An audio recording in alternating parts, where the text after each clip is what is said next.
Hello.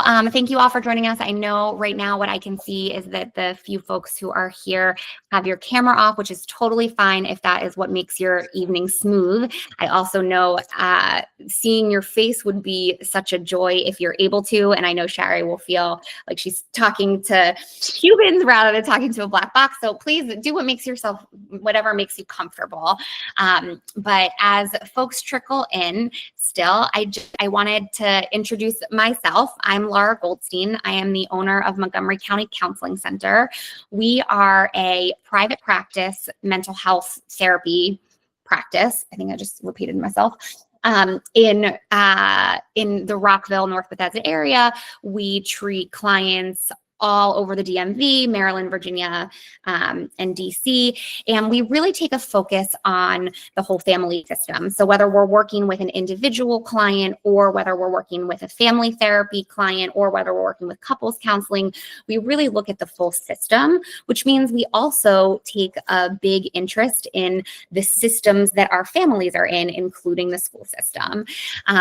So any of our clients who live life outside of our office, because our office is only 1 hour a week usually, we know that what happens sort of in your daily lives impacts your well-being and your stress levels just as much as what happens in the therapy office.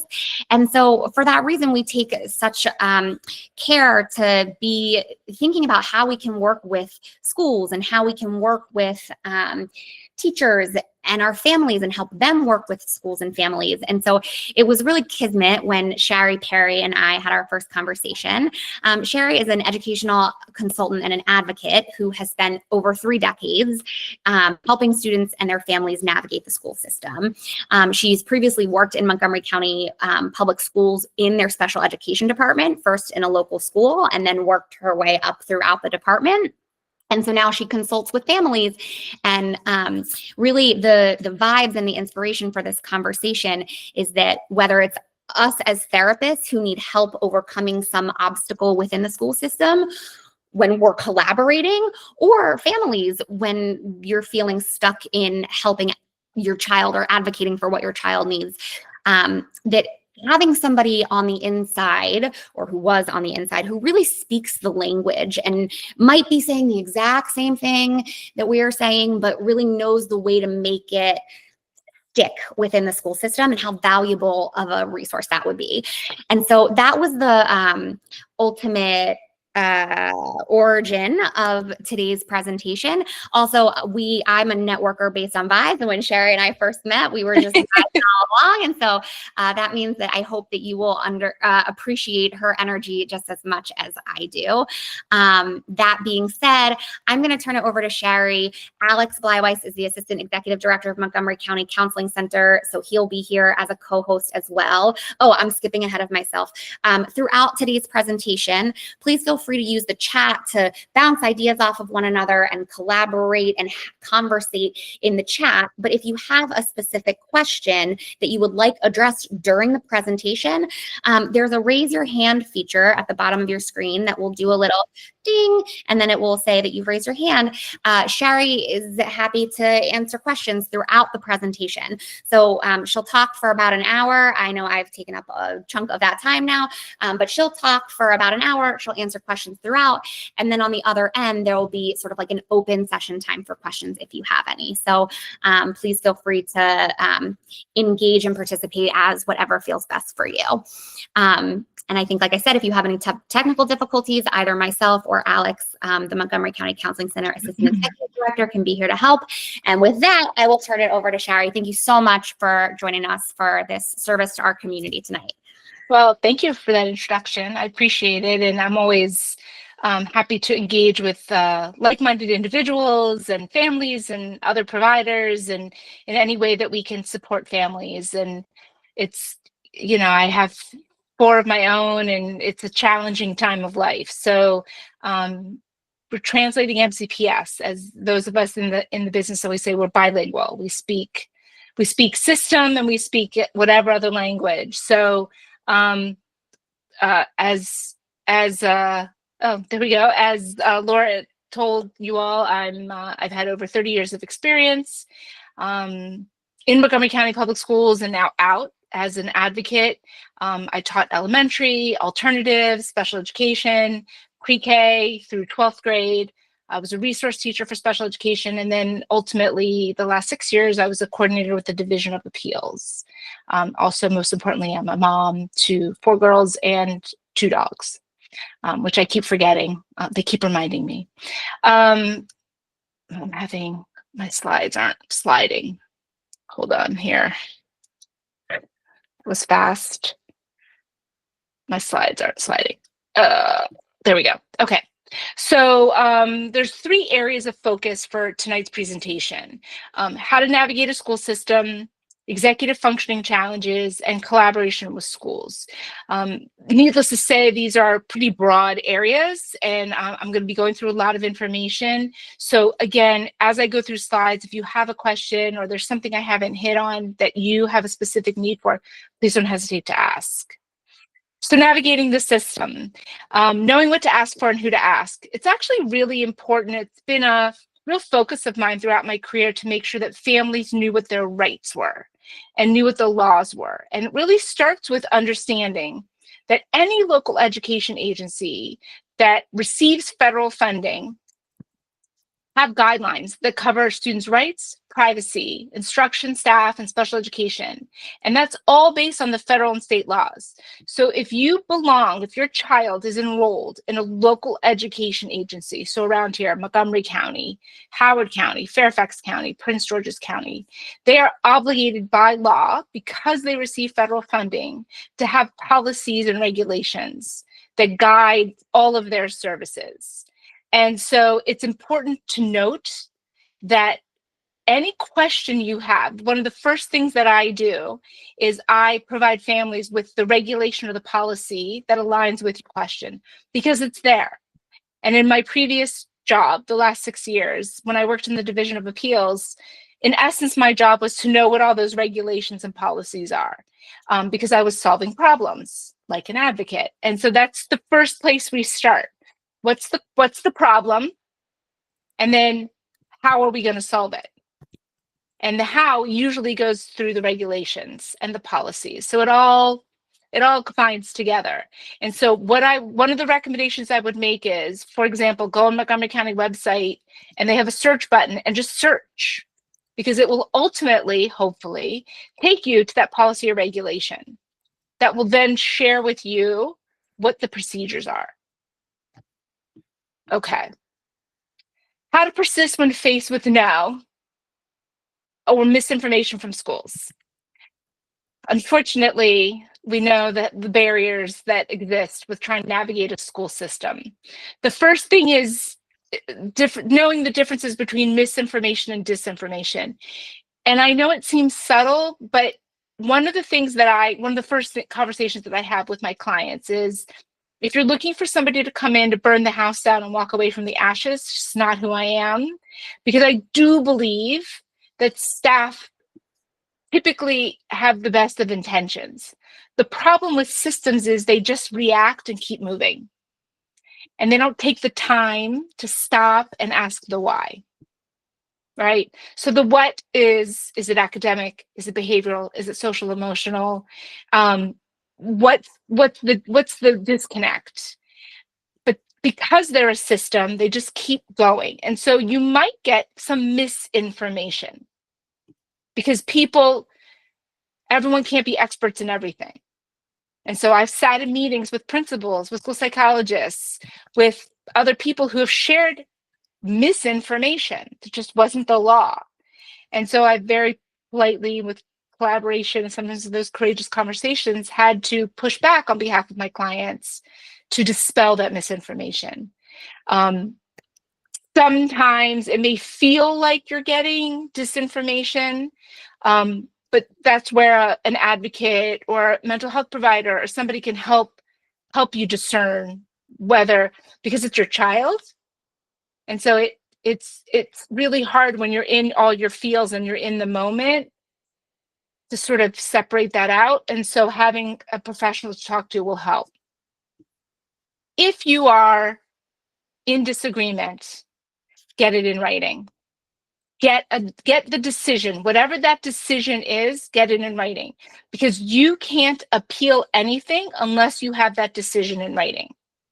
And if that decision comes back and doesn't tell you what your rights to appeal are, that's the first place you go. Because remember, it all comes back to policies and regulations. Everything has an appeal. Everything, every decision has an appeal. I've investigated appeals. I had a family who believed that a new elementary school's HVAC system was causing health issues in their home. And they appealed the outcome of that decision from the construction people. Everything has an appeal. You can appeal anything. Always remember that. As long as your local education agency is receiving federal funding, you can appeal anything. You just need to know what it is, and it has to be in writing. And then you start gathering your evidence. So you want to look at what documentation you have. Do you have emails? Do you have a meeting note? Do you have documentation from a professional, like a mental health provider, whatever that documentation is? And then you're going to formally request a meeting. Oftentimes at this point, if it's initial, if you feel like you want to have somebody there with you, I would recommend seeking the support from an educational advocate. If you feel like it's really significant, I would recommend consulting an attorney. Yes, Laura. I'm going to break the ice by asking a question. Who do you submit the request for a meeting to? Is that something that you send to the principal? Is that something that you send to the school's special ed department, or like a specific teacher? Like, if you don't already have engagement within the school system, who are you sending that request a meeting to? It's a really good question. It depends on what you're appealing, right? And so who was the decision maker? And so if it was a school-based decision, then it should always include the principal. Because remember, the principal can't fix what they don't have situational awareness of.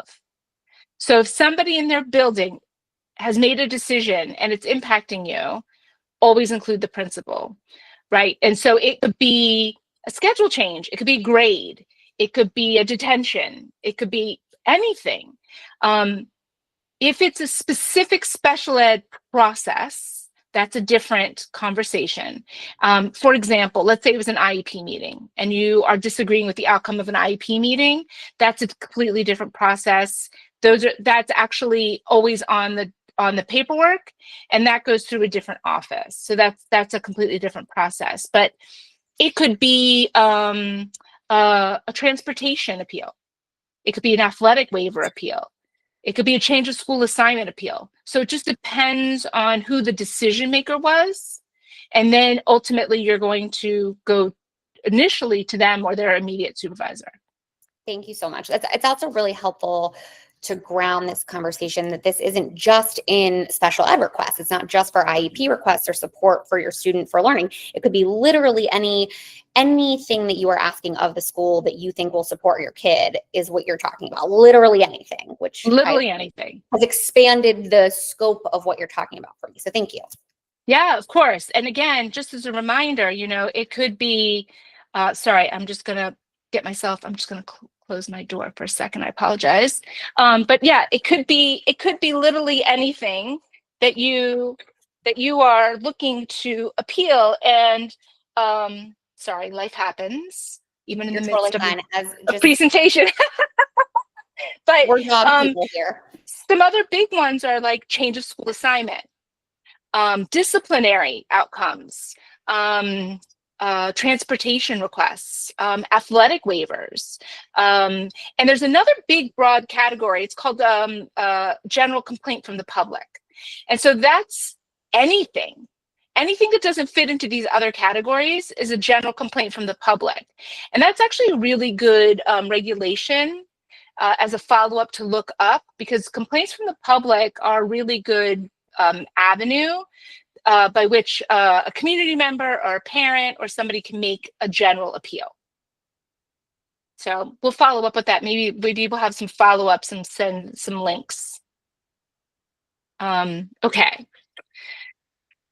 So when to pursue, with that in mind, when to pursue appeals or escalate concerns. So start with the school or another decision maker. Include, sorry, there, hold on. Technology. There we go. Stop touching things. So include immediate supervisor and document everything. So that's the first and immediate part. Go back, pull emails, do a timeline summary. What information do you have that is relevant to this? And then I will tell you, that's my first, when I'm talking to a family, that's my very first space that we go to. What emails do you have? What phone calls did you make? Who did you talk to? Anything that has to do with this issue should be documented, and start sort of putting everything together in a summary, in a timeline. What was the issue? And then how has it been dealt with?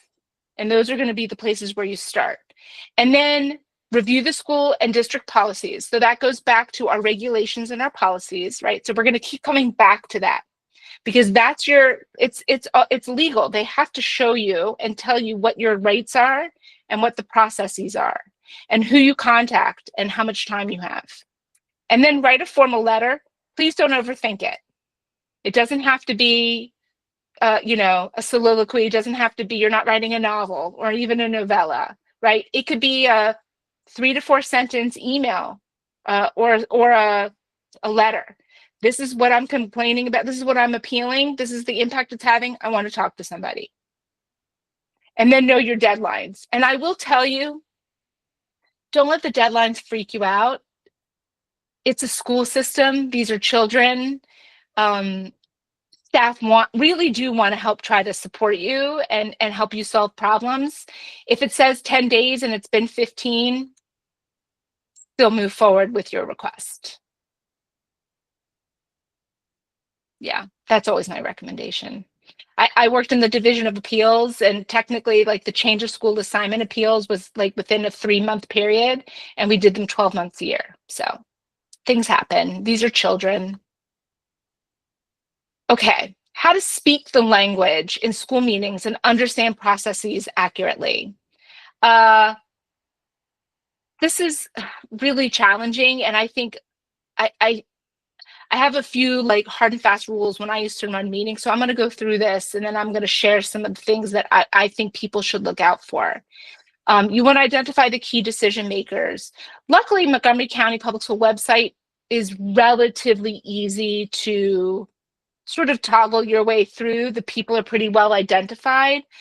Other school systems aren't. It's a little more challenging, but it sometimes takes a minute before you can find who you're looking for.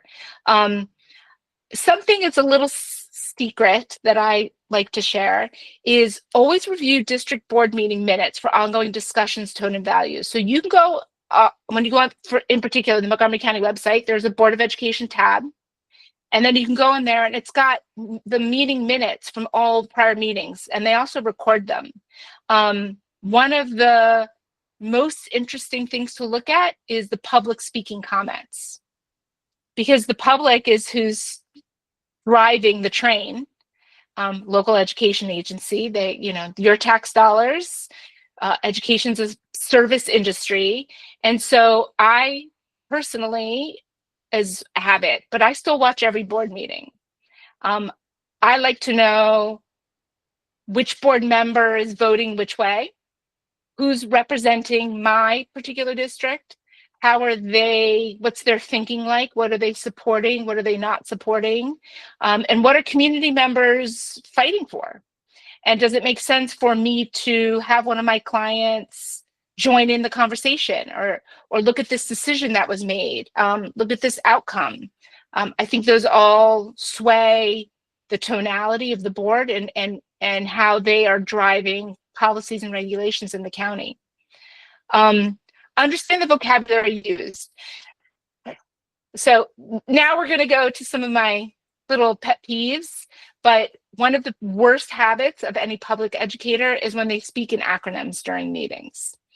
And I know it's habit, But please, please, please stop people when they do that.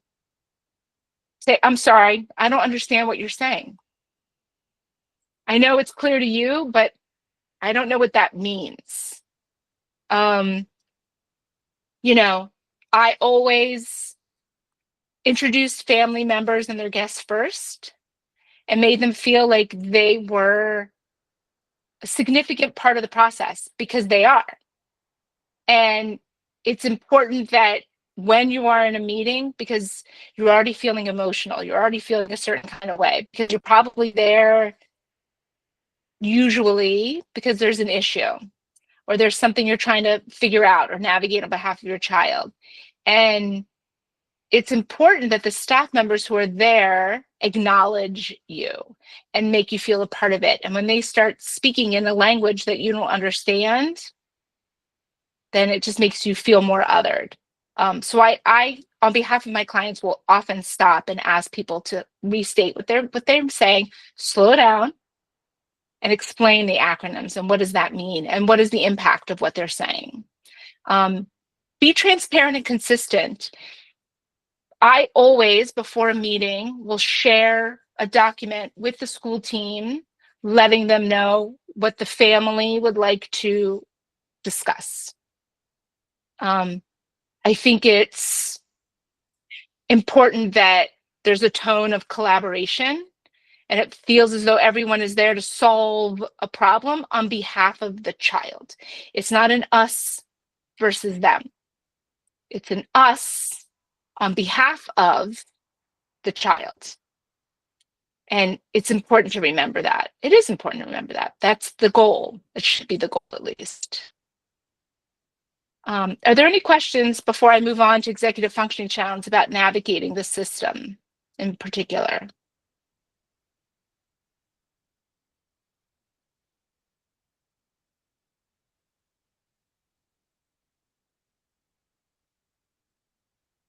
Okay, we'll have some time at the end if you just change your mind.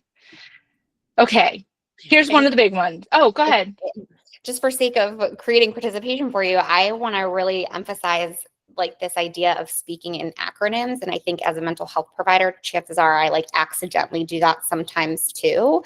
And it really goes a long way to be called into the moment to say like, wait, can you explain that? And I don't know what I'm saying other than to really emphasize that point, because especially in the school system, there's lots of acronyms being thrown around left, right, and sideways. But I think like it will be a more efficient use of your time to understand what you're talking about than to go through this whole session kind of like nodding because you're trying to be polite because they're in the driver's seat. But like I think ultimately what I took from your last slide is that like this is about you. You're in the driver's seat and you're collaborating with them. And I felt the need to emphasize that because I appreciate it. Yeah, it's hard. I mean, you know, this is usually we're having a conversation about a child and it's your child. And if you've gone to the trouble of scheduling this meeting, it's probably because you have a concern.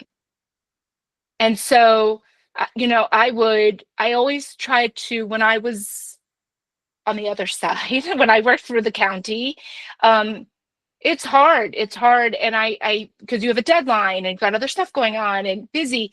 But then I was like, if that was one of my children, how would I want to be treated? And it is important to remember that this is somebody's child. And so, you know, I would say to families, the answer may not be yes, but my goal is that you feel heard. And, you know, that's the most I think we can offer, is to make sure that we are listening to each other and remembering the goal. So executive functioning challenges. And I know this is a big topic these days. But it's important to me when I'm talking to families for everyone to understand why this is more than just study skills, or why it requires more than just coaching. Because executive functioning challenges involve cognitive functioning abilities that are essential for success in all areas of life, not just academics. Self-regulation, planning and organization, working memory, cognitive flexibility, and goal-directed behaviors. That's from the time you get up, by the way, getting up on time, planning how to get up on time. Let's just start with that. Till you go to sleep, going to bed on time, and everything in between. And it's not just, did I turn in a paper? Okay, so yes. Yeah, Okay, Laura. this is a legitimate question, not just a drive for participation. Here's a legitimate question. So I often think about the school is responsible for teaching the academics. And in my brain, all of this executive functioning challenge is not academic, but it impedes the academics. Is my understanding accurate, or like, is the school responsible for teaching executive functioning skills, or is the school I'm not exactly sure what I'm asking, but like, if the executive functioning skills get in the way of learning, is that something that the school should be addressing, or is that something that an outside professional should be addressing? Like, for example, if somebody needed a speech pathologist, maybe there's an in-school speech pathologist, but like, if not, you seek an outside speech pathologist. So like, how do you know when this is something that a school should be addressing versus when this is something that you should be seeking an executive functioning coach outside of the school for? So great question. So I will tell you, I have a bit of a biased opinion around skills taught in isolation, right? So I don't think that's the most functional way to teach skills, right? Because it just isn't, right? So look at this slide. So it's perfect foray into this slide. So what are some of the aspects of impact? And you want to speak education, that's the word. If you go away with nothing else, impact. So what's the academic impact, right?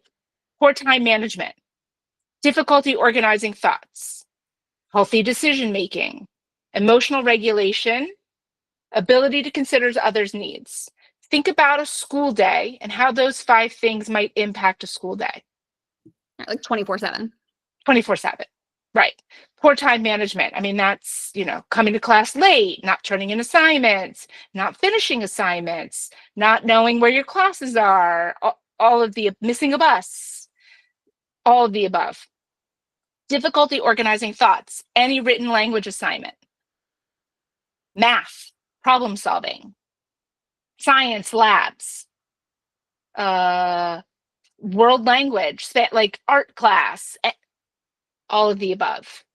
Healthy decision making, not eating lunch, or so busy talking that you only eat part of your lunch, or not getting enough sleep, or getting too much sleep. How does that impact school? All of it impacts school, because then you've got a kid who can't stay awake, can't focus, right?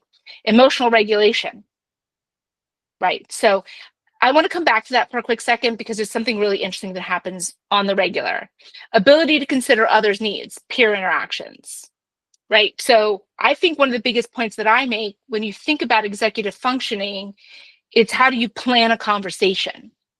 How do you plan walking into the cafeteria? How do you plan walking into class, right? All of that, every single aspect of your day. How do you talk to an adult versus a peer? Okay. Emotional regulation.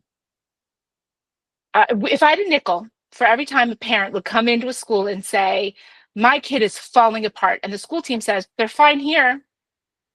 They're fine. I hate the word fine. They're fine. We say fine is a 4-letter word. It just is, right? Masking. Exactly. So they are taking all of their energy all day long, and they're fine, and they're fine, and they're fine. And what happens when they get home? Fall apart, right? And so the school's like, I don't know what to tell you. They're fine here. They always follow the rules. They're always on time. They're always doing everything you're doing. I taught middle school for over 20 years, and I got 4 of my own. If a kid is always fine, that's a problem. The kids shouldn't always be fine. They just shouldn't be. They should be talking in class. They should be having scuff-ups with peers. They should be struggling. They should be figuring out the rules. That's growing. If you're not uncomfortable, you're not growing. That's the rule, especially of adolescence. Any middle school teacher will tell you that. If you've got a student who's always fine, that's a problem. And so impact. And so these are the things that we're looking for. So this is a very long-winded answer. I have many skills. Brevity is not one of them sometimes, Laura. But anytime a student We're cut from the is same cloth. anytime a student is struggling, a child is struggling, that's impact. And so there's a lot of formal plans that don't have academic goals, but they do have academic impact. And so some areas that might go with these executive functioning needs are self-management, social, emotional, behavioral.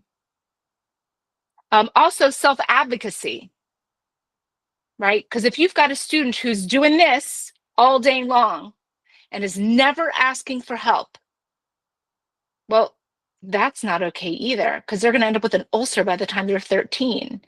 Got to learn some self-advocacy skills. What does that look like? How do you ask for help? Because then they might be hyper-focused on what everybody thinks about them. Because if they ask a question, everyone's going to think they're stupid. And everyone's going to know. Everyone will know.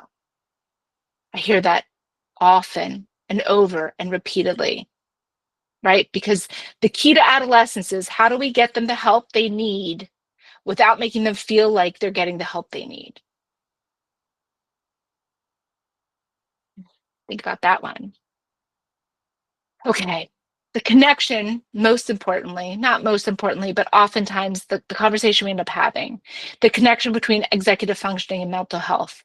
So what does this do to an individual, especially an adolescent, a child, who's struggling with their thoughts like this day after day after day, right? So deficits in executive functioning skills are linked to mental health disorders like depression and anxiety.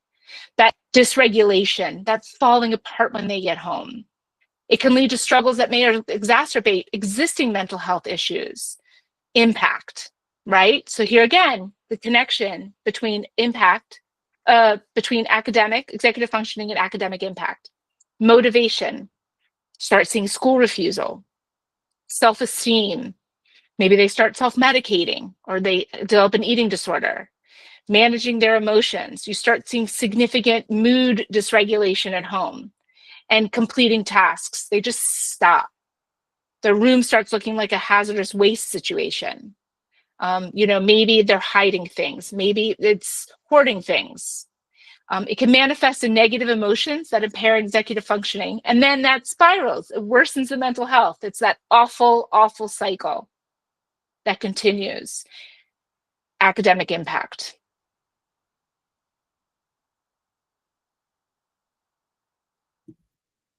So would it be fair to say that, so like you talked about that it's a catch-22, sometimes mental health impacts executive functioning skills and academic impact. Sometimes it's vice versa. If the school is saying that the origin is mental health related, so take this to your mental health provider, we can't solve this for you. I think what I'm hearing you say is when they try to, forgive if this is not the right PC, but if they're trying to punch you, pass the buck, punch you to say, this isn't the origin of the problems, you go solve the origin because we're here to learn school. What you're saying is that a parent should be saying, it's not about the origin, it's about the academic impact, which is your purview. So regardless of the origin of the issue, I still need you to address the academic impact. 1000%. So if you have a diagnosis, so let's say your child's struggling with mental health and you're seeing a therapist and you say to the therapist, what are they being treated for? And they're being treated for anxiety, and you now have a diagnosis, you can take that diagnosis back to the school and request a formal plan. For example, a 504 plan, right? Because that mental health diagnosis, that mental health condition is having impact in their day. And there are things that they can do to support through informal or formal accommodations. Yeah, it's so interesting to think about it from that lens, especially when like certainly mental health things like ADHD or autism that literally impact the way the brain processes and has memory, like that for sure makes sense. But when I think about things that aren't so much like cognitive mental health things, but more like, I don't know, think about like trauma. I guess everything is cognitive. So like, but I think about like if somebody has persistent trauma in their background, like the school can't be the trauma therapist in that moment. And like, it's hard to envision what supports they can do for the trauma work. But if a kid becomes so dysregulated because their nervous system is activated within the school that they can't learn, your feedback is like, it's still the school's place to help navigate that. Agreed. So it's not, sorry, Bettina, and I see your hand being raised. But correct. So school is not therapy. So what can school do? Right? Could they modify homework expectations? Because after school is where the time of dysregulation is. Could they add in some counseling check-ins, counselor check-ins? So they start every day checking in with a trusted adult, take their temperature about how they're feeling. Could they make sure that they have regular check-ins throughout their day with a trusted adult? Do those zones of regulation depending on their age? Set up lunch bunches because the cafeteria is just not going to work. So where could they eat lunch? Academic, breaking down assignments into smaller chunks. What are the things that we can do that is a purview of the school to work in collaboration with the mental health provider and collaborate together in support of the child? Bettina. Yeah, so can you guys hear me? Yeah. Yeah, awesome. Okay. So as I mentioned in the chat, I'm a child and family therapist in the area, and I have worked with many families like through this process. And what you're talking about now is so extremely like relevant. And I have been in the position where we're sitting at an IEP like a IEP development meeting, right? Like the very beginning of the process, or I guess eligibility, I mean, right? Like, is the kid eligible or not? And hit like many of the points that you were just talking about, right? With regard to academic impact and dysregulation at home, maybe kids like are masking and look fine during the school day, right? And come home and lose it. And I'm thinking of one experience in particular where the family was told, like, no, basically, no, like, we don't have enough information for any kind of formal support. And I was at the meeting with them and I was like, well, I think she needs a 5-4 plan. I know I don't make this decision myself. This is a team decision. And so I'm curious. And now this is the beginning of the next school year and the family's going back for a meeting. And so I'm curious, like, I guess my question is there anything, I didn't know about the appeal process, so that's very helpful. And to like get a decision in writing, that is very useful. But like, I guess I'm curious about, are there certain, like if kids have a full neuropsych and they have a diagnosis, right? Is there like, they should have gotten an IEP because the kid had a diagnosis, or like so number one. And number two, is there anything that like, I could have done, or, a sort of someone in the advocacy role could say or do, or help support parents to say or do to like help get their kid the support when what they're being told is they're doing great in school. They're great. And the academic, they're getting good grades. The social stuff. Right. Getting good grades. Right. To what avail? So I hope that makes sense. It makes total sense. And I hear it so often. And, it's especially true for we got those twice exceptional kiddos, who can excel in certain areas. But probably if you look at that full neuropsych, I would hazard a guess that some of the areas of impact are working memory, processing speed, some of the things where you've got that timed expectation, so some of the academic fluency. So it's really about data. So data drives decision making, right? And so it's about documenting the impact. What is it taking to get that kiddo in school? Right. So what are they having to do? And then what are they having to do to keep that kiddo in school? And then what does it look like when they get home? And then what is it looking like throughout the day. So it's really interesting. One of the things that I offer to my clients is where I'll go do an observation. And when you take the time to stop and only focus on one kid and one child or adolescent in the middle of the class, all of a sudden staff will go, oh, I didn't see them doing that obsessive thing with that pencil, or I didn't see them rocking back and forth, or I didn't see them tapping their foot 1,000 times, or how many times they went to the bathroom, or how many times they were taking a break, or how many times they were late to class. And so these are the things that we are, it's maybe more of a nuanced conversation, and maybe it's not as obvious, but those are the things that you ask for. Like, I would say ask to have you go in and do an observation. You know, in one of those classes where the parent is saying, this is stressing them out, right? So, like, we know English is a massive barrier. Like, that's just killing her, or art, or whatever it is, or lunch, and have you go in and do an observation. I have a family who's the therapist is going in next week to do an observation, because you're looking for impact. And that is where, when you think about, also, I was just in a meeting, had a very similar conversation, and the assistant principal said, we were having the eligibility conversation, and the assistant principal goes, well, I can't really see how we could legitimize extended time. And I let her have her whole say, and then I said, but that's not our conversation. Our conversation is eligibility and impact.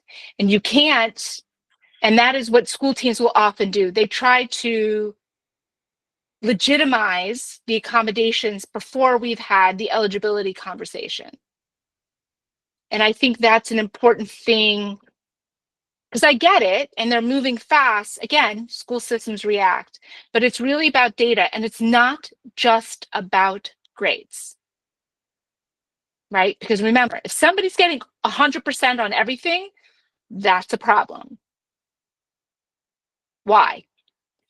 And by the way, I'm speaking from experience. That was one of my kiddos, one of my own personal children. And I always said to school teams, you are never going to call me because she's a behavior problem. Not once, not ever. That will never happen. To the contrary, I want her to cause a rough sometimes. Please let her disrupt something, you know. And that was a problem. And so we had to figure that out. How was she going to self-advocate? How is she going to let people know that she was struggling? Because she will always get A's. That's never going to be the problem. I see 2 raised hands. Oh, Laura. So you mentioned having a therapist go in and do an observation. Some therapists might be able to, some might not be able to do that. I'm curious whether we as therapists can, or for families who aren't working with a therapist for whatever the reason, whether it's financial access, or maybe it's really just not a therapy related thing. Right. Can parents do an observation in school? Like, I feel like that would skew the data, because like then mom or dad or caregiver is in the room. So I guess, like, if what is needed is an observation, how can families access that? So it's like going through their therapist, going through someone like you as an ed consultant. Are there other routes of asking for an observation, of who can do that observation?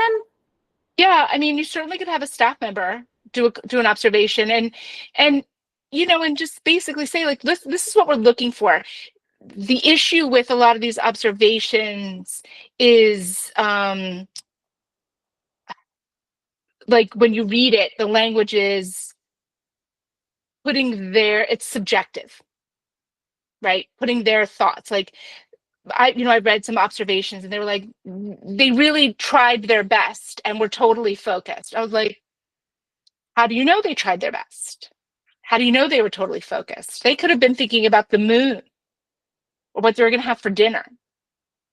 And they just have to be an exceptionally bright child who was doing all these things, but then just knew the answer. So, like, you know, you can ask for an observation that is completely objective, and, you know, this is what my concerns are, and these are what we're looking for. But, you know, I would say it's something that might be worth reaching out to an advocate, just simply to ask them to do an observation for you, because it does help. An objective observation does help. Bettina, did you have another question, or did I answer your question?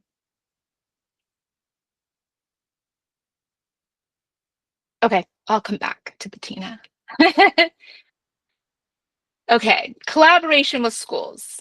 The difference between accommodations and formal plan. An informal plan provides access to the curriculum without altering the learning expectations that change how. So extended time, using text, oh good, thank you. Using text-to-speech software, strategic seating. And by the way, in lieu of saying preferential seating, because it's funny, everybody thinks preferential seating is the front of the row. Well, there's only so many seats in the front of the row, and that may not be what every student needs. And so something I totally stole from a former colleague of mine is strategic seating. What does the child require in order to be most focused? And sometimes that might be in the back of the room, middle of the room, to the side of the room, their own desk. So that's accommodations. And that was typically what we think of as like it's a 504 plan, through a 504 plan, versus a formal plan, which is data-driven, specially designed instruction that changes the content, methodology, or delivery of instruction. And so usually we'll think about that as an IEP, an individualized education program, not plan.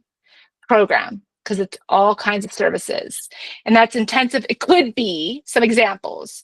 Intensive instruction in a small group to master an academic skill, or a special education teacher providing specialized strategies and techniques in a co-taught setting. And by the way, Laura, that could be executive functioning skills, right? So in real time, did you write down your homework? Are you with us? Do you have any questions? Front-loading vocabulary in a science class. So going through, one of the things that I would do when I ran a special ed department is I would have some of my staff go through the materials, like in world studies or science, ahead of time, point out the vocabulary words that were going to be challenging. Google Read and Write is an extension on any Google account. And one of the buttons you could do is you highlight the vocabulary words, press one of those little buttons, and it creates a vocabulary list. And so it has the words, the definitions, which you can edit, and a visual. And so we would do that ahead of time. And then as the teacher was teaching the lesson, we would hand those out to the students who required them. And then ultimately, of course, the teacher would be like, could you make me more copies for everyone? You're like, sure, no problem. Yep, because then that takes away the stigma. But that could be something that is done proactively ahead of time to provide special modified access to the content that's being taught, because we know that's going to be an impact. Okay, here's some examples of informal strategies. I want to really emphasize that strategies should be individualized based on what the data is saying the student requires. So here's another one of my pet peeves, and one of my biggest boxes, one of my biggest soapboxes, is when schools say, well, we do this. And to which I respond, congratulations, that's not the conversation. The conversation is, what does the student require based on the data? What does the student require based on the data? I don't really care what you do. I mean, yeah, I don't really say that because it doesn't set the tone, but between us in this meeting, I don't really care. Like, what does the student require? And so these are just some examples, but I do think it's, I want to, and you have this list and there's many, many others, but I want to go to the bottom one, because this is one of the worst, best kept secrets, and it drives me crazy. A functional behavioral assessment and behavior intervention plan. So oftentimes school teams, and by the way, as an advocate, I have been in meetings where school psychologists, principals, assistant principals, and special educators have said, oh, it's called an FBA, by the way. Here's an acronym. You notice I didn't put it in here, but a functional behavioral assessment FBA, behavior intervention plan, BIP. And school teams will say, oh, we can't do an FBA because the IEP is not finalized yet. So that's just not true. So functional behavioral assessments, and I'm going to go to the next slide and discuss what they are. This could be for any student who is struggling with a behavior that is impacting their access to education. General ed student, special ed student. You do not need to have an IEP, an individualized education program, or have an identified disability in order to have a functional behavioral assessment or behavior intervention plan. I think it is one of the most underutilized and most effective tools that we have available to us to target concerning behaviors. So I added a slide. Functional behavioral assessment. It is a data-driven process for gathering information about the function of academic or social and emotional behaviors of concern. Elopement, emotional dysregulation, outbursts, aggression, language, different kind of language, anything that's happening in a consistent way that's significantly impacting the learning of the individual or others. It allows various stakeholders to analyze the potential function of targeted behaviors. So we're going to hypothesize why. So when we collect data, when a school team collects data, and they should collect data for several weeks. So it starts with identifying and defining targeted behaviors, right? Operationalizing them. That way, various people are taking the data and they're all looking at the same definition of the behavior. What happens immediately before the behavior? What happens immediately after the behavior? And context, the information on the setting and environment variables surrounding the behavior. So then you come back together within 4 to 6 weeks, depending. You're going to analyze as a team, which should include the family, the parents, caregivers, various stakeholders. Analyze the data to form a hypothesis about the function of behavior. So, and again, any student can have a functional behavioral assessment, but the parents or the caregivers have to give permission. I didn't put that in there. It's an assessment, and school teams can't conduct one without permission. And usually, school teams, when you come together to analyze, is the individual seeking something or avoiding something? And so they utilize the data analysis to come up with that hypothesis. Behavior intervention plan. If the functional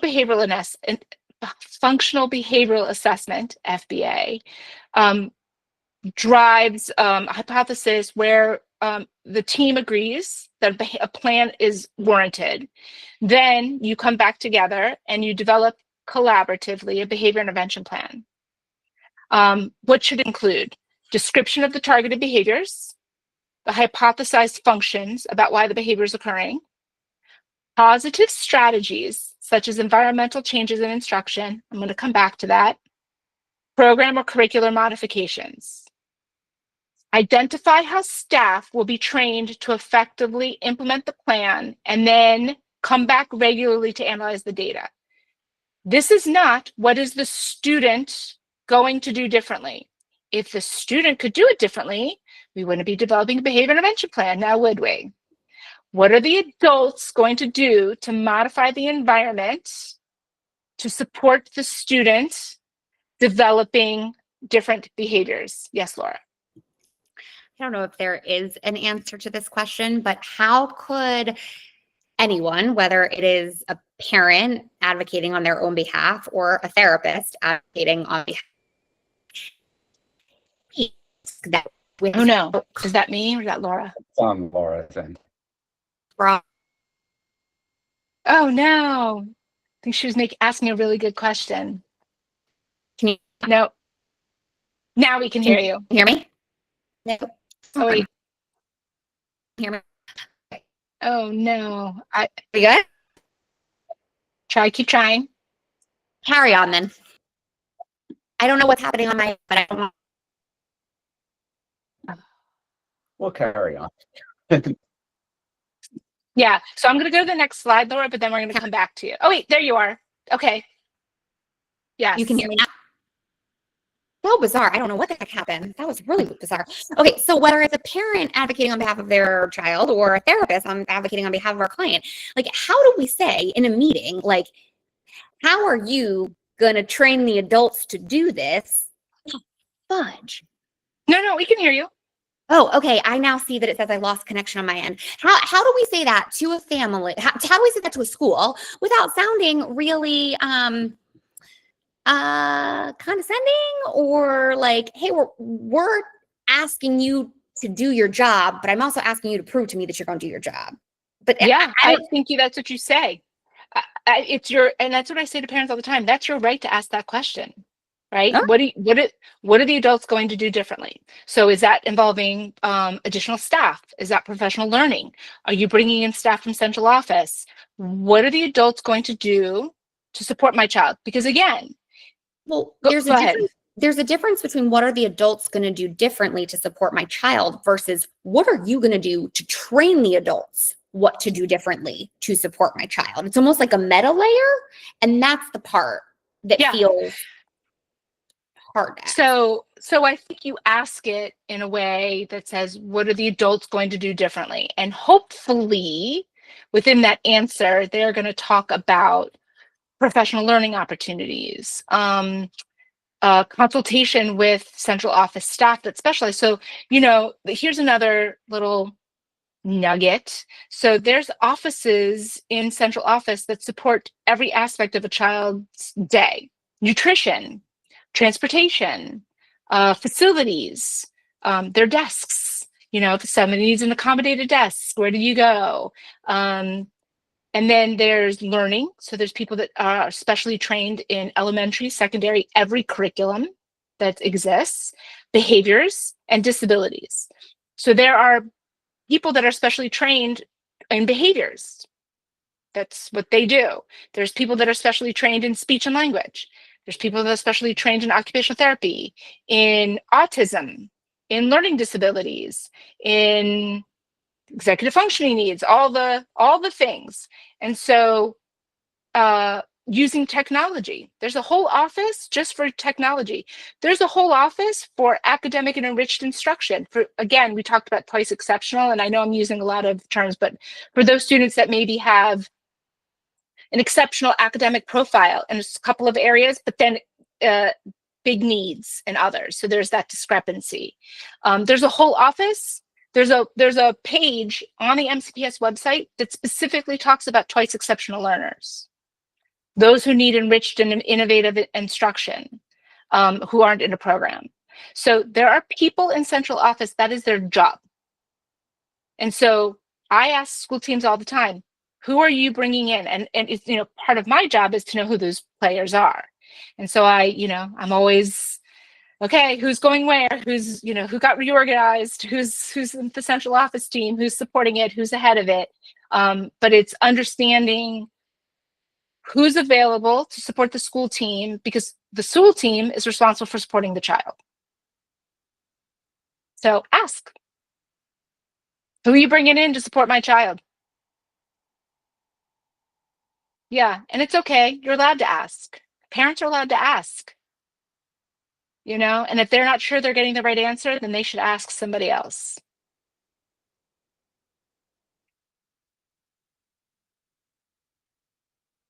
Collaboration with schools. It's funny. I have so many parents who are like, I don't want to bother my kid's teacher. They're so busy. That's their job. That's their job. You're allowed to ask questions. Now, a teacher's also allowed to have 24 hours to 48 hours to respond to you. They might be sick. They might have had meetings. So that you may not get a response within an hour, and you might not get a response on a Saturday, but you are entitled to a response. And it's okay. I will tell you, and I promise you, that a teacher, an assistant principal, a principal would much rather know that you have a question and you're feeling a kind of certain way before it's a problem, rather than after it's a problem. Because if we can be proactive in our collaboration and our problem solving, then it's not as big of a problem, hopefully. And we're establishing a relationship with each other. And I say the same thing about students when they go, I don't want to ask a question. Ask a question. You want to be that person. It's okay. You want to have a relationship with your child's teachers. They want that. They should want that. So maintain regular contact and use the digital tools that are available, but don't rely on them, because that's another one of my pet peeves. Checking Canvas. No, I did. Yes, right? Address the concerns promptly and engage in two-way communication and be transparent, be collaborative. It does work, hopefully. That's my presentation. I went a little over, I apologize, but any follow-up questions, please don't hesitate to email me. I would be more than happy to hop on a call, do a consultation, answer a question.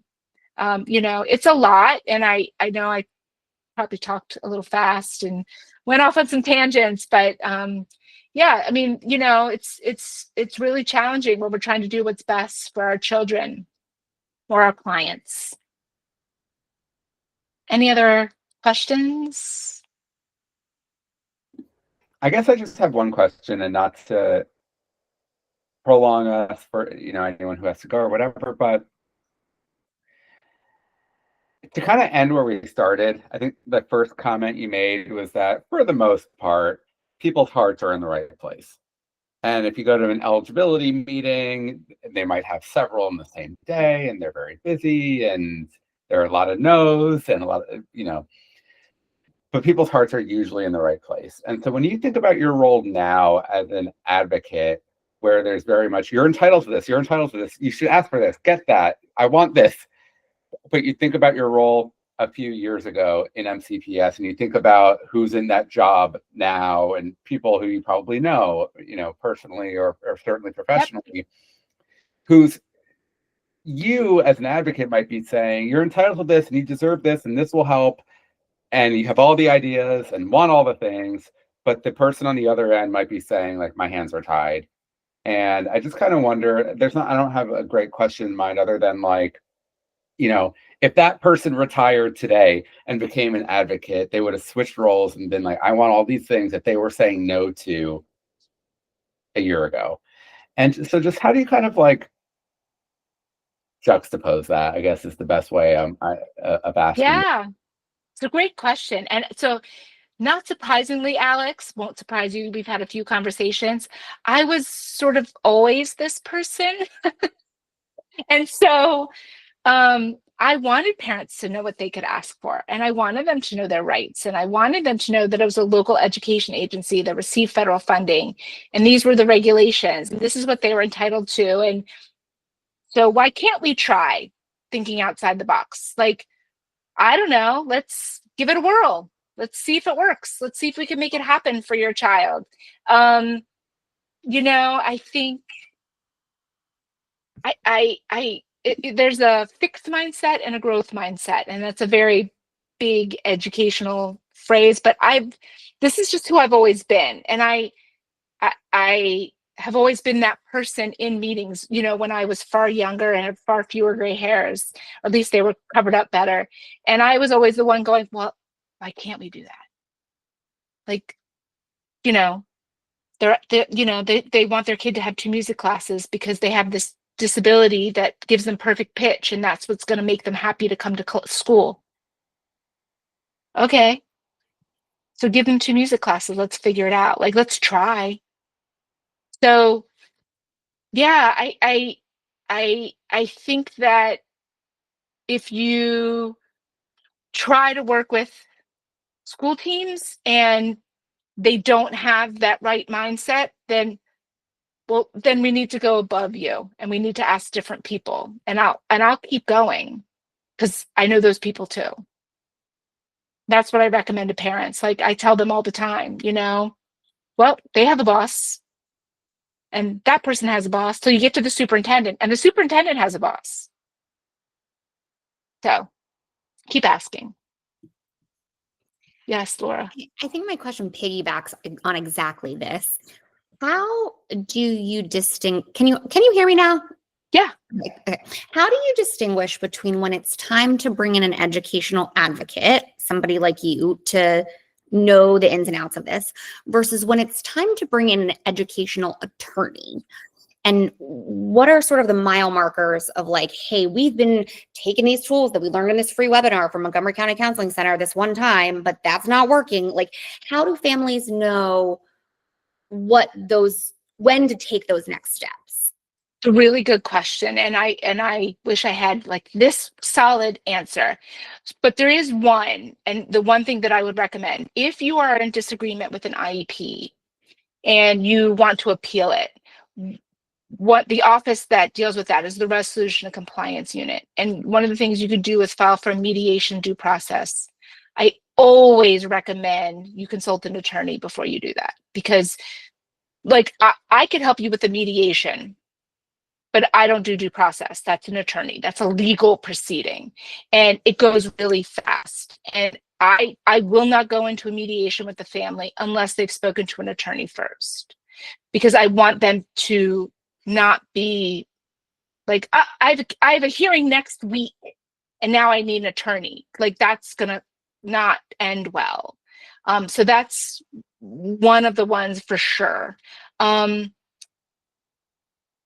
know, the rest is, I can't speak for other advocates, but what I try to communicate to the families that I support is, I promise I will tell you when this is beyond my bandwidth.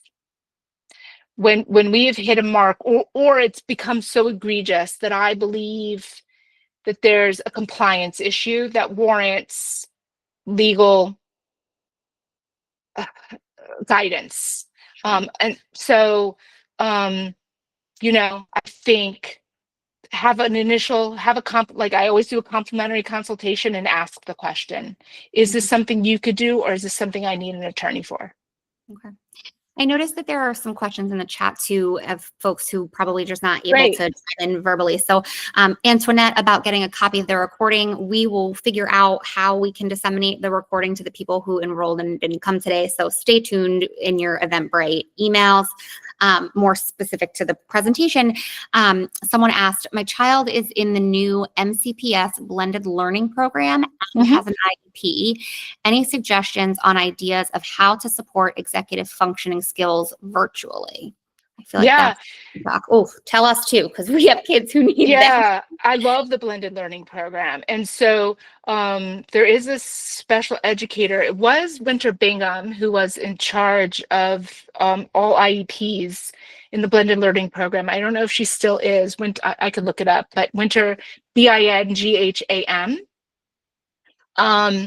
But you should have had an IEP meeting when your child was accepted, and specifically to discuss the way that executive functioning is going to impact them. So, you know, do they require a different kind of combination of the asynchronous versus synchronous? Like, for example, I have a client who has POTS.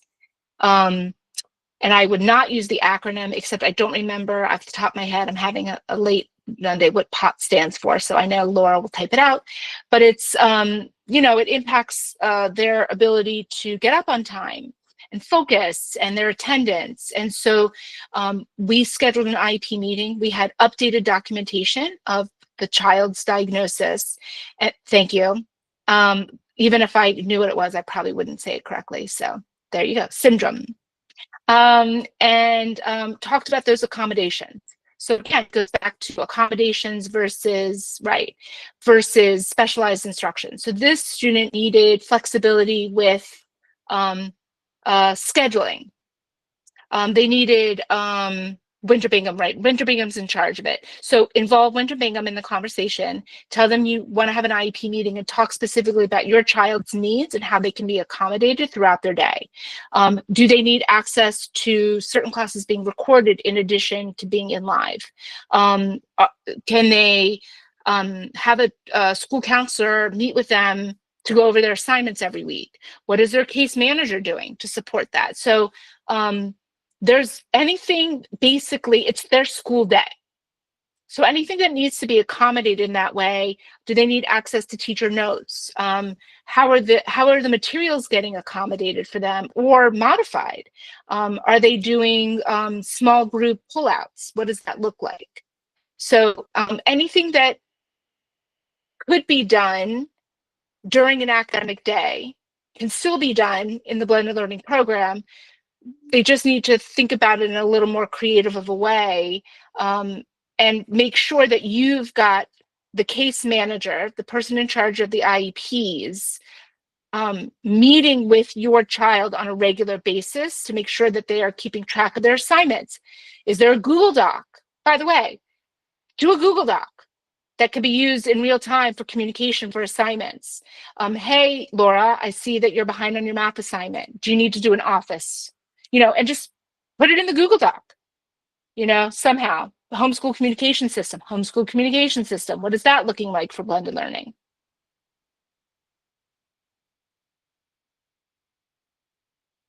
And you can reach out to me and schedule an initial consult. I'd be more than happy to talk more specifically about what your child needs. But the short answer is yes. Yes, and you're welcome. Any other questions, Laura? Oh, Okay, how do I know whether I should push for an IEP as opposed to just a 504 plan? My child, 10 years old, fourth grade, has a diagnosis of autism and ADHD. He scores quite high in standardized testing, but has gotten some C's on assignments and on his report card. And for an IEP or an individualized education plan versus a 504 plan, program is, so it's individualized education program, not plan. correct. If that sounds like an important distinction. Okay. So how to know which to push for, it might be helpful if you could also distinguish between the two. Yeah. So again, 504 plan is you have an identified disability and it's accommodations, right? So there's some sort of function that's impacted. In this case, it could be organization. It could be critical thinking. It could be some emotional dysregulation. And then does your child require accommodations? So extended time, modified due dates or deadlines, things that can be done to bridge the gap, but that don't require specialized instruction of a skill. So an IEP, an individualized education program, starts with areas of impact. And then how are we teaching a specific skill deficit? So the difference between providing modified due dates and deadlines versus somebody who requires instruction about how to approach a writing assignment and complete it from start to finish, right? So understanding how to put a paragraph together or how to put sentences together in a meaningful way.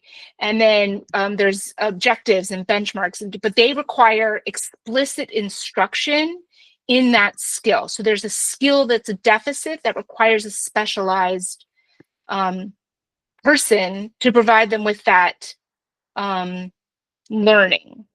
And so it depends on, I will tell you, like third, fourth grade is oftentimes where we'll see bigger impacts. So there's more social demands, there's more academic demands, their day starts looking different. And so I think the conversation changes, K1, 2 versus 3, 4, 5, and then 6th and 7th grade is its own, should be like its own building. 6th grade should have its own building, 7th grade should have its own building, 8th grade should have its own building. That's my own personal thing. But I would be more than happy to speak. I know that was sort of a generic answer, but if you wanted to reach out to me, I'd be more than happy to talk to you and answer more explicitly. But that's the general distinction between the two. Another question, what support services are available for students who feel anxious, embarrassed, or unsafe due to bullying? Which I think is a great question. Again, great question. use a whole session in and of itself.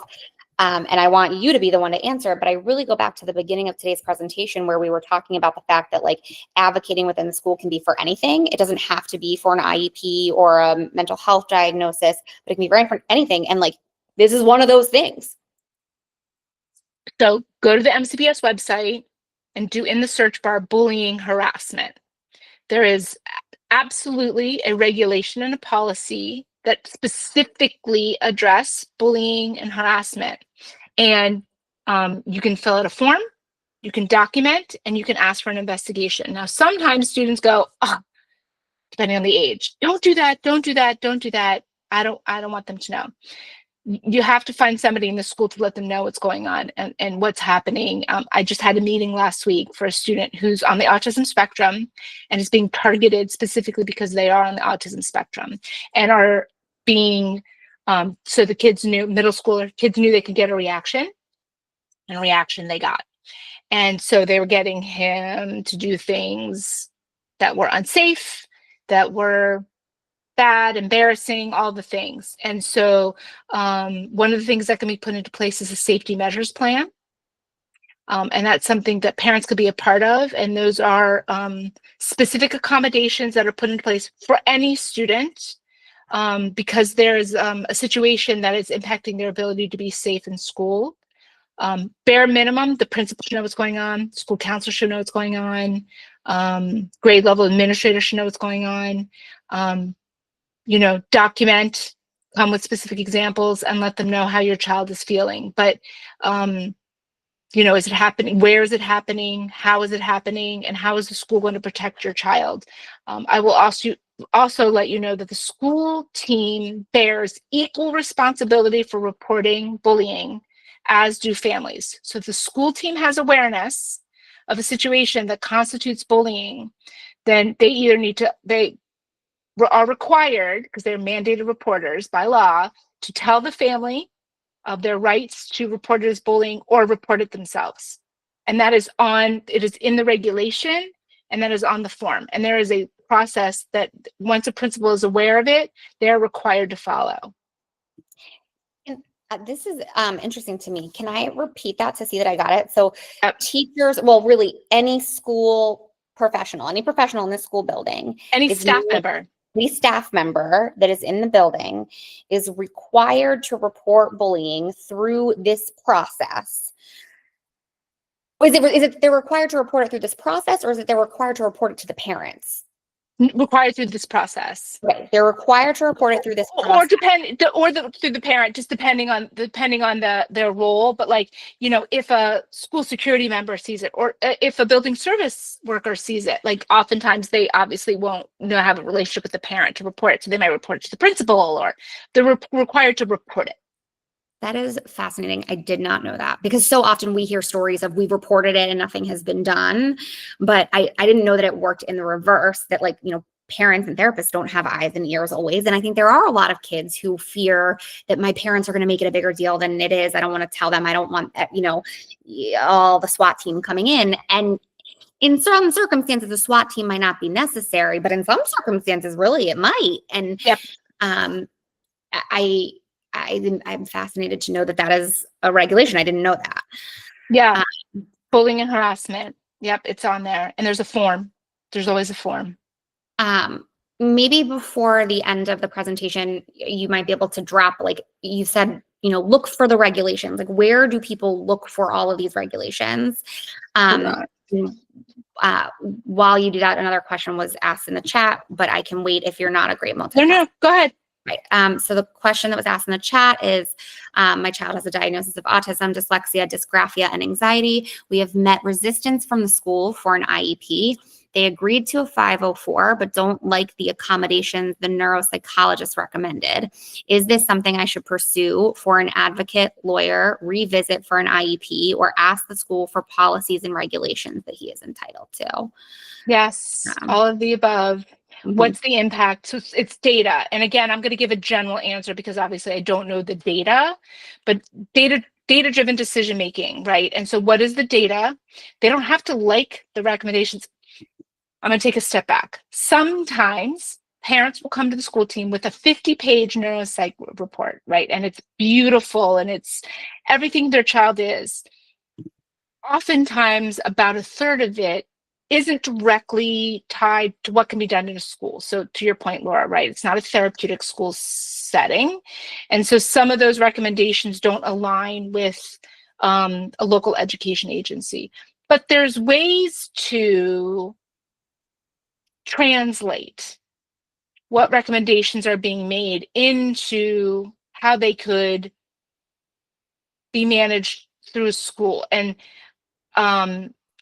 I think that at the very least, having a data-driven consultation with an advocate is not a bad place to start, just to get somebody else's eyes on it. You know, like I could tell you there's certain school teams that struggle sometimes with the process more than others. You know, who's the school psychologist? Are they the barrier? Was it an administrator? Was it a school counselor?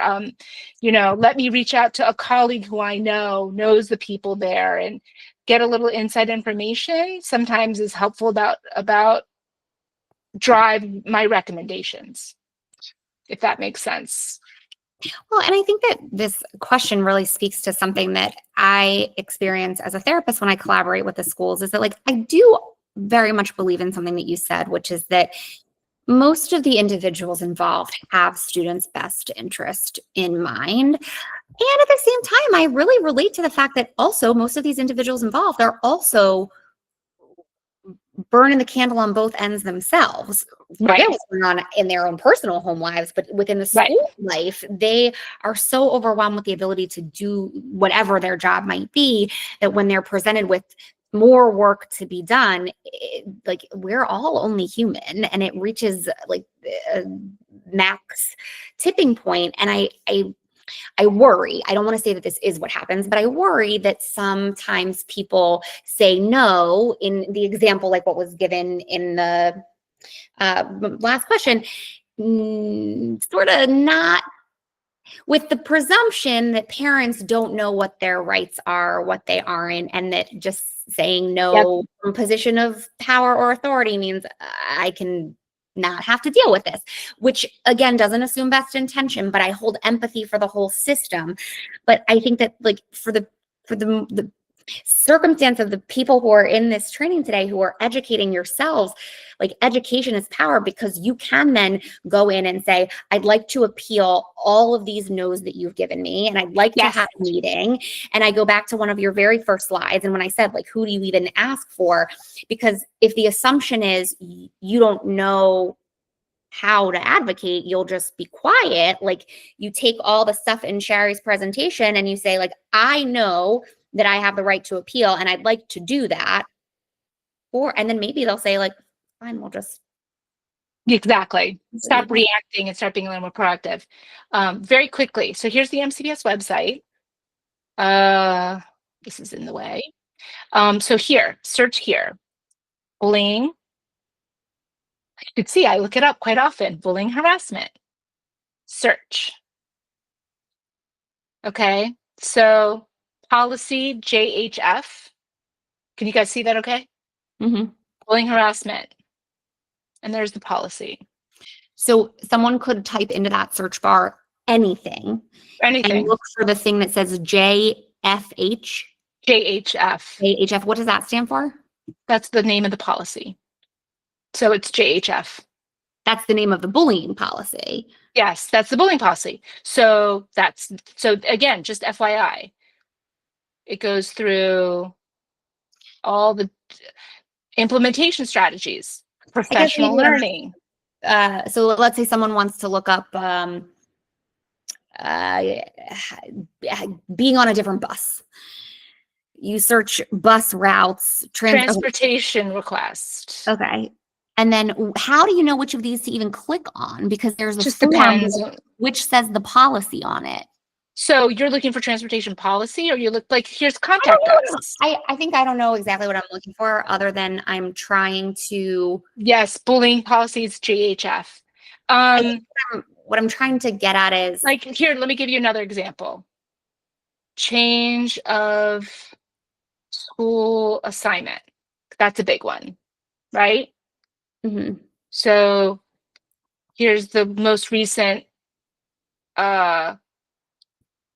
booklet, right? And this is going to tell you all the information. Okay. But then transfer request. I think maybe what I was getting at is just the idea that something that you said earlier is like there's a regulation for everything. Look up the regulation, know the regulation. And I see that this is the search bar. I'm just aware that when like 20 things come up in the search bar, like which of these things in the search bar is the regulation? But maybe that you have to type in regulation. There you go. Solution. Policies and regulations handbook. Okay. MCPS policies and regulations. Okay. So here they all are. You just search them all. Okay. Helpful. Thank you. Yeah. Again, they are obligated because they receive federal funding, knock on wood for now, that they are obliged to do this. And if you're not sure, search. Pick a word. Transportation. Pick a word. HVAC systems.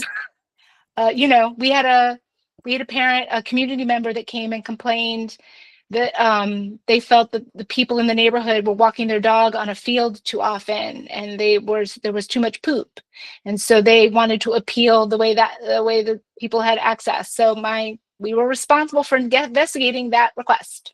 Okay. Amazing. You know, if it is, you can. Okay. Well, as we come to the 7:30 mark, I want Yes. to officially thank you, even though I think I've thanked you after every answer that you've given, for all of your insight and for joining us this evening. I hope you'll drop in the chat where people can find you if they want to consult with you or specifically bring you on board for a case. I just also want to say on behalf of Montgomery County Counseling Center and our therapy team, I'm also grateful because this has given us insight of how we can better support the clients that we're working with from the mental health perspective. If anybody who's listening to this wants specific mental health component of this and not the educational advocacy component, you can find us at our name is Montgomery County Counseling Center, mccounselingcenter.com.